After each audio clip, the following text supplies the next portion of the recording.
What if I told you that the most haunting face in British cinema history belonged to a man who refused to ever sign an autograph? In 1951, he redefined a Christmas classic forever, yet he remained the industry's most elusive enigma. Born in the heart of Edinburgh, Alastair Sim didn't start as an actor. He was a man of words, a lecturer in elocution at Edinburgh University. This academic foundation gave him the precise, melodic voice that would later captivate millions across the UK. Sim moved to London with a peculiar ambition. He didn't want to be a leading man in the traditional sense. He wanted to inhabit characters that lived in the shadows of the script, bringing a dry, Scottish wit to the English stage. By 1944, as the war neared its end, Sim found his stride in Waterloo Road. It wasn't just a film, it was a mirror to a weary nation. His performance showed a depth that suggested he was more than just a comedic relief. In the immediate post-war years, Britain was looking for a new kind of hero, not the muscle-bound soldier, but the intellectual, the eccentric, and the slightly absurd. Sim fit this role perfectly, becoming a symbol of British resilience through humour. 1947 saw the release of Hue and Cry, often cited as the first true Ealing comedy. Sim played Felix H. Wilkinson, a writer of blood and thunder stories. His ability to blend menace with absurdity was starting to catch the eye of every critic in London. What made him so underrated? It was his subtlety. While others shouted, Sim whispered. While others gestured wildly, Sim used a single arch of his eyebrow to convey a world of disappointment or secret joy. In 1950, the legendary Alfred Hitchcock came calling. In Stage Fright, Sim held his own against Hollywood giants.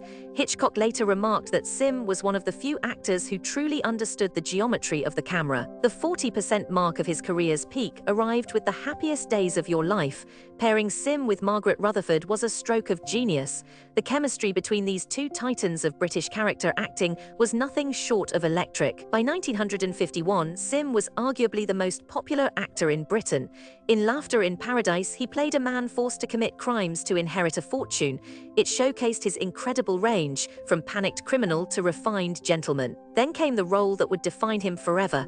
In 1951, he took on Ebenezer Scrooge. Most actors played Scrooge as a villain, but Sim played him as a man who had simply forgotten how to be human. It was a revelation. The scene where Scrooge wakes up on Christmas morning is widely considered the greatest transformation in cinema history. Sim's giddy, almost hysterical joy was so authentic that it reportedly brought the crew to tears on set. Despite his fame, Sim lived a quiet life. He enjoyed simple pleasures, a warm cup of tea and a plate of traditional vegetarian shepherd's pie made with lentils. He avoided the glitz of London, preferring the company of his students. In 1948, he was elected Lord Rector of Edinburgh University. He took this role more seriously than any film. He championed the rights of students, proving that his heart was as big as his talent on the silver screen. As we reach 1952, Sim released Folly to be Wise. This is the 80% mark where we see his true genius. He played a chaplain trying to manage a talent show, perfectly capturing the post-war British spirit of making do and mending. Throughout the early 50s, Sim famously refused all interviews and promotional work. He believed that the work should speak for itself. This integrity is why he is so underrated today. He never played the fame game. Modern actors like Jim Carrey and Bill Nighy have cited Sim as a major influence. His unique physical comedy and vocal control set a blueprint for the quirky British lead that remains popular in Hollywood today. Alastair Sim wasn't just an actor, he was a master of the human soul.